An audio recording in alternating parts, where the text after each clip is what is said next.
هر جا حرف از خاطرات کودکی ما در 70 و 80 و حتی 60 میاد، امکان نداره اسم انیمیشن های دیزنی رو نشنویم. اما امروز میخوایم یه برنامه ترکیبی از تن تایم و فکت و تئوری‌های عجیبی دنیای انیمه و انیمیشن براتون بزنیم با موضوع فکت‌های جالب راجع به 10 تا از شخصیت‌های شرور کارتون‌های دیزنی.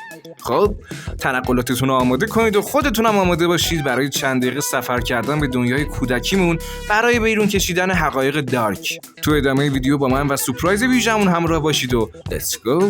شماره 1 گاستون انیمیشن دیو و دلبر.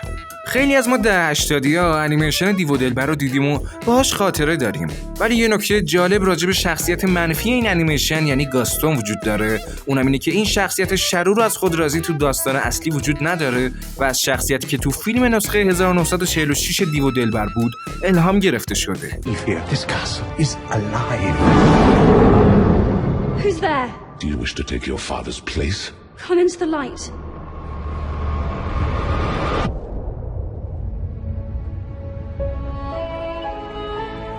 Show me the girl. Look at her. What if she is the one? The one who'll break the spell? Hello. You can talk. Well, of course he can talk. Hello. Pleased to meet you. The master's not as terrible as he appears.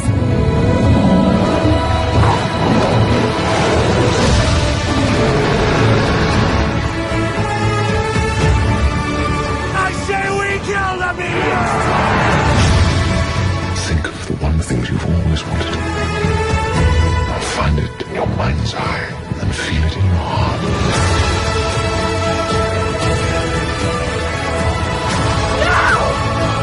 دو، معنی رنگ سبز توی انیمیشن های دیزنی. رنگ سبز رنگی که معمولاً با فکر کردن به اون به یاد طبیعت و سلامتی میافتیم.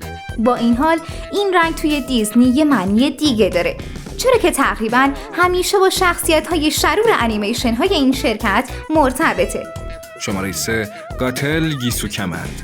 تو انیمیشن گیسو کمند لباسای گاتل با راپونزل خیلی فرق دارن. لباسای اون به دوران رنسانس تعلق داره که از سال 1300 میلادی آغاز میشه و داستان انیمیشن گیسو کمند تو سال 1700 میگذره. بنابراین میشه نتیجه گرفت که گاتل تقریباً 400 سالشه.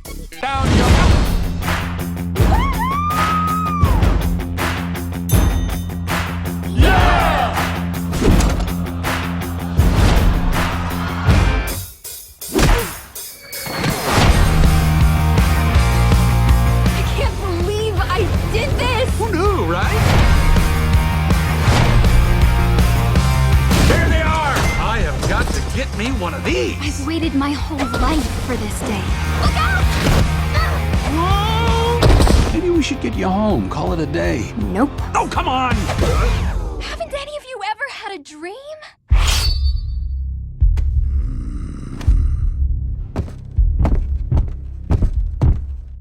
I had a dream once. You've got to be kidding me.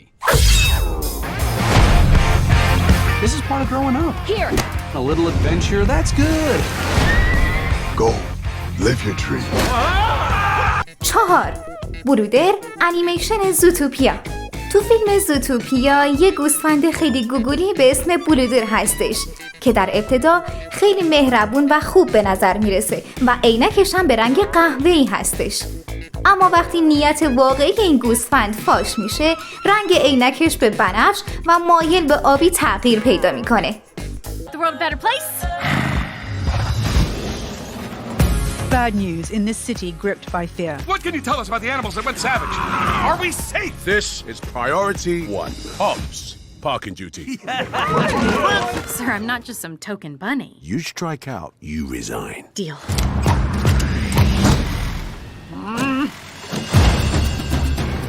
Hello? I'm here to ask you some questions about a case. Then they should have gotten a real cop to solve it. You are under arrest. For what? Hurting your feelings? You are a key witness. No, he is. Hey! I need you to run a plate. All right, I know a guy. You need something done, he's on it. They're all sloths?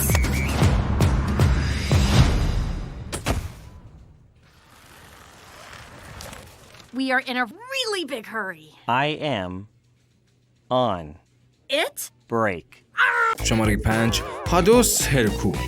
هادوس شخصیت شرور و ضد قهرمان انیمیشن هرکول هستش، اما تنها شخصیت پلیدی نیست که توی این فیلم نشون داده میشه و اگه دقیق‌تر نگاه کنیم میتونیم اسکار شخصیت شرور فیلم شیرشاه رو هم توی اون پیدا کنیم. 6. حضور همه ضد قهرمان‌های انیمیشن دیزنی تا سال 2001 توی برنامه تلویزیون.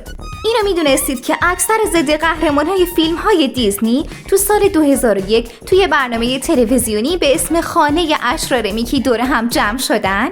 موضوع این انیمیشن سینمایی کمدی و خانوادگی راجع به میکی موسه بیشتر. در واقع وقتی که شب هالووین رو خونه میکی برگزار میکنن، افراد شرور زیادی به همراه تمام شخصیت‌های دیزنی در اونجا حضور پیدا میکنن و بعدش خونه میکی رو تصرف میکنن و میکی رو از خونه بیرون میکنن. تعدادی از شخصیت‌های دیزنی رو گروگان میگیرن. بعد خونه میکی رو به خانه اشرار تبدیل میکنن. میکی و دوستانش دست به دست هم میدن تا خونه رو پس بگیرن و انیمیشن با این حال ادامه داره. شماره 7 اوروسولا، شخصیت منفی انیمیشن پریدریایی کوچولو. تو فیلم پریدریایی کوچولو اوروسولا جادوگر خبیث دریا هستش که برای آریل درد سرساز میشه. اما اینو میدونستید که اون در واقع خواهر شاه تریتون، پدر پریدریایی کوچولو هم هست و عمه این شخصیت حساب میشه. عمه ها اینجا هم دست از سرمون بر نمیدارن. 8. مار شرور انیمیشن کتاب جنگل واقعا شرور نبود. تو فیلم کتاب جنگل شخصیت خیلی شروریه، اما با این حال توی قصه اصلی این مار به نجات موگلی از دست میمونها کمک میکنه و اونقدر هم شخصیت شروری نیستش. شماره 9 شباهت شخصیت منفی رالف خرابکار و آلیس در سرزمین عجایب. ظاهر شاهکندی شخصیت شرور فیلم رالف خرابکار ما رو به یاد شخصیت دیگه میندازه. در حقیقت این شخصیت از کاراکتر کلاهدوز دیوانه در فیلم آلیس در سرزمین عجایب گرفته شده. 10. اولین شخصیت منفی زن توی انیمیشن های دیزنی. انیمیشن سفید برفی و 7 کوتوله که در سال 1937 ساخته شد، اولین انیمیشن بلند دیزنی بود و اولین زن شرور انیمیشن های دیزنی هم در این فیلم به تصویر کشیده شده بود که همون گریم هایلد، ملکه خبیث و نامادری بدجنس سفید برفی هستش که واقعا علاوه بر شرور بودن در زمان خودش ترسناک هم بودش. خب رفقا، این بود از یه برنامه ترکیبی از فکت و تئوریای عجیب دنیای انیمه و انیمیشن و تن تایم. امیدوارم خوشتون اومده باشه. و اینو میدونید که بعد آشنایی با چنل من شما هیچ وقت نمیتونید با دید قبل به انیمیشن ها و گیم ها نگاه کنید. لایک و سابسکرایب فراموشتون نشه. هر نظری هم دارین تو کامنت برامون بنویسید. عشق منید. مراقب خودتون و خوبیاتون باشید و پیس اوت.